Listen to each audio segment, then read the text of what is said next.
morning. This is KELOLAND on the go with all you need to know in news and weather as you start your day. South Dakota law enforcement is asking for the public's help in finding two missing and endangered children. Earlier this morning, a 1.5-year-old girl and 3-week-old girl were taken from the caregiver's home in Pierre by their father, 22-year-old Storm Wilcox. At the time they were taken, Wilcox showed signs of impairment. He was driving a black pickup with the license plate 39E471. If you see Wilcox, the children, or the vehicle, you're asked to call police. Authorities in eastern KELOLAND are investigating a burglary in Emory. Early Saturday morning, a business on 3rd Street was broken into. The suspect then stole some money from video lottery machines. There was extensive damage to the machines and building. The Hanson County Sheriff's Office posted these photos of the suspect and their vehicle to its Facebook page. If you know who they are or have any information on the burglary, you're asked to call the Sheriff's Office. If you're planning on taking I-229 in Sioux Falls today, there are some lane closures you may want to be aware of. Starting today and going through Thursday, survey crews will be working on I-229 between the 26th Street exit and the 10th Street exit. There will be lane closures in the northbound lanes today and tomorrow, and southbound lanes will be closed Wednesday and Thursday. Work is set between 9 a.m. and 4 p.m. The South Dakota Department of Transportation says motorists should be prepared for delays and be aware of workers in adjacent driving lanes. The Sanford International doesn't tee off until Friday, but there's no shortage of activities at the Minnehaha Country Club in the days leading up to the PGA Tour Champions event. Today is Women's Day at the tournament. The Women's Day Pro-Am is scheduled for 9 a.m., followed by a luncheon, and that will be featuring Tommy John co-founder Aaron Fujimoto.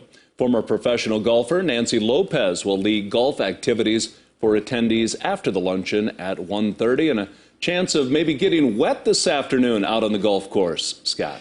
Yeah, that's something we'll have to monitor as we do go through the day. Look for increasing chances for rain across eastern KELOLAND. And along with that, temperatures will remain cool, numbers near 70 for afternoon highs.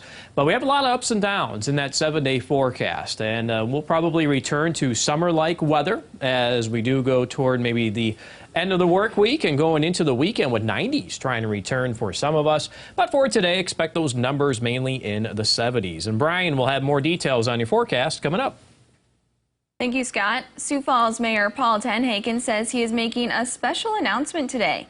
It will be held at 2 p.m. on the bike trail at the 8th Street Bridge. Tenhaken is in his first term as mayor and has yet to announce intentions about re-election. His position is up for grabs on April 12th of next year. The 2021 Fall Parade of Homes kicked off over the weekend with around 30 houses in the Sioux Falls area on tour. The number of houses on the parade is down by about half compared to previous years because of the high demand in the housing market, but also because of the supply chain shortages from the pandemic. You know, ones that maybe would have been spec have gone pre-sold, so just not as many as available to show, but thankful to those that are on it to still be able to run the Parade of Homes and get people out to see some houses. The Parade of Homes will continue this weekend from 1 to 5 p.m. on both Saturday and Sunday. Instruction on the SDSU campus this semester is like it was before the pandemic. However, being back on campus can cause some anxiety or depression. Jessica McLaughlin, Assistant Director of the Student Health and Counseling Clinic, says they're seeing more students this year with anxiety. If you have anxiety to begin with, and you have to go through a period like we did in the last couple of years where we're more isolated, we're more in our own element, our own environment that we create, it is going to be harder to go back out into some of the normal routine of the world. So I think that definitely we see some of that anxiousness. If you need help, you can call the Helpline Center at 211. And in this story right here on KELOLAND.com, there are links to resources at SDSU as well as other schools in South Dakota. Is a look at some of our top stories. Now let's get one last look at your weather with meteorologist Brian Karstens. Brian? All right, weather today, we're watching these expanding showers and thunderstorms, and Much of western South Dakota, you can see the expansion there to the east and northeast. And I do expect that that will continue. And as you see the maps here, by early evening, showers and thunderstorms along and east of the James Valley. Again, any one of those could be producing some hail. And then we'll anticipate tonight things are quieting down a little bit, at least in terms of rain, so some fog left over in the morning.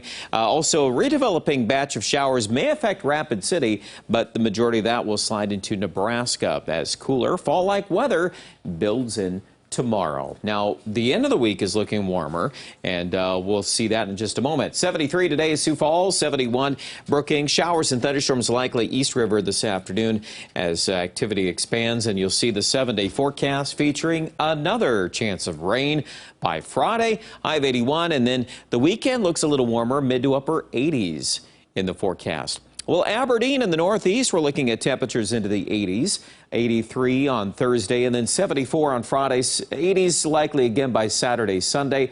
And up here in central South Dakota, looks like your best bet of rain will be today. Most of that rain later this week may focus East River. We'll still evaluate the chance of that affecting Pierre. And I also think Rapid City, you'll see an increase on temperatures here by the weekend with highs nearing 90 by Saturday. Check out our coverage with our Storm Center update right now at KELOLAND.com.